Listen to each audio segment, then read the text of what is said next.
एक घना जंगल था जहां बड़े बड़े दरख्त, रंग बरंगे फूल और तरह तरह के जानवर बसते थे। इन दरख्तों में एक पुराना बरगद का दरख्त भी था जिसकी शाखों पर एक नर और मादा चिड़िया का जोड़ा रहता था। वो दोनों बड़ी मोहब्बत से एक दूसरे का ख्याल रखते और अपना घोंसला बनाकर खुशी खुशी जिंदगी गुजार रहे थे।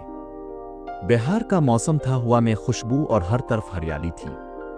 चिड़िया के घोंसले में 4 छोटे छोटे अंडे थे। दोनों चिड़िया इन अंडों को बारी बारी सीने की जिम्मेदारी खुशी से निभा रही थी। दिन गुजरते गए और अंडों से नन्हे बच्चे निकल आए। माँ चिड़िया उनका ख्याल रखती जबकि बाप चिड़िया खुराक की तलाश में निकलता और वापस आकर बच्चों को दाना खिलाता। लेकिन उनके दरख्त के नीचे एक खतरनाक सांप रहता था। वो काला, लंबा और निहायत चालाक था। कई दिन से वो चिड़िया के घोंसले को देख रहा था। जब इसे मालूम हुआ कि घोंसले में बच्चे हैं तो इसके दिल में लालच आ गया। वो सोचने लगा, ये नर्म नर्म बच्चे मेरे लिए एक मजेदार नाश्ता बन सकते हैं। एक दिन जब दोनों चिड़ियां खुराक लेने के लिए घोंसले से बाहर गईं तो सांप आहिस्ता आहिस्ता दरख्त पर चढ़ने लगा। इसने घोंसले तक पहुंचकर मासूम बच्चों पर हमला कर दिया और 3 बच्चों को निगल गया। जब चिड़िया वापस आईं तो उन्होंने अपने बच्चों को ना पाया। सिर्फ एक बच्चा बचा था जो खौफ से कांप रहा था। माँ चिड़िया की आंखों में आंसू आ गए और बाप चिड़िया का दिल दुख से भर गया। अगले दिन फिर ऐसा ही हुआ। सांप ने बाकी बच्चे को भी खा लिया। अब चिड़िया जोड़ा बहुत गमज़दा था। उन्हें समझ नहीं आ रही थी कि क्या करें। वो चाहते थे कि अपने बाकी अंडों को बचा लें जो फिर से चिड़िया ने दिए थे। उन्होंने जंगल के दूसरे जानवरों से मदद मांगी मगर सब सांप से डरते थे। एक दिन बाप चिड़िया एक अक्लमंद लोमड़ी के पास गया। इसने अपनी दुख भरी कहानी सुनाई और मदद की दरख्वास्त की। लोमड़ी ने गौर से सुना और कहा, तुम दोनों को हिम्मत नहीं हारनी चाहिए।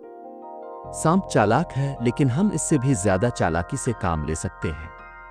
बाप चिड़िया ने पूछा, वो कैसे? लोमड़ी ने मुस्कुराकर एक तरकीब बताई।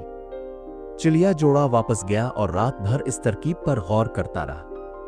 अगले दिन सुबह सवेरे वो दोनों परवाज करते हुए महल के बाग तक गए। महल में बादशाह और मलिका रहते थे जिनके जेवरात बाग में रखे गए थे क्योंकि वहां तालाब के किनारे नहाने का इंतजाम था।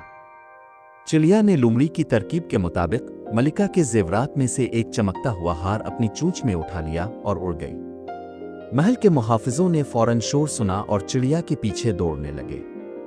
चिड़िया उन्हें जंगल की तरफ ले गई, बिल्कुल इसी बरगद के दरख्त की तरफ जहां सांप रहता था। चिड़िया ने हार को सांप के बिल के करीब गिरा दिया और दरख्त की शाख पर बैठकर देखने लगी। मुहाफिज वहां पहुंचे और जब उन्होंने जेवर देखा तो वो इसको उठाने के लिए बिल के करीब गए। जैसे ही वो बिल के पास पहुंचे सांप ने सर निकाला। मुहाफिज चौंक गए मगर वो तैयारी से आए थे। उन्होंने सांप को मारकर हलाक कर दिया और जेवर वापस ले गए। ये सब देखकर चिड़िया का दिल खुशी से भर गया। आखिरकार वो अपने बच्चों के कातिल से बदला लेने में कामयाब हो गए थे। अब उनका घोंसला महफूज था और वो बेखौफ होकर अपने बच्चों की परवरिश करने लगे। कहानी से सबक: अक्ल और हिकमत ताकत से ज्यादा कारगर हो सकती है। चिड़िया ताकत में सांप से कमजोर थी मगर उसने चालाकी से काम लिया। हिम्मत न हारना ही कामयाबी की कुंजी है। चिड़िया ने अपना नुकसान होने के बावजूद हार नहीं मानी। जालिम का अंजाम हमेशा बुरा होता है।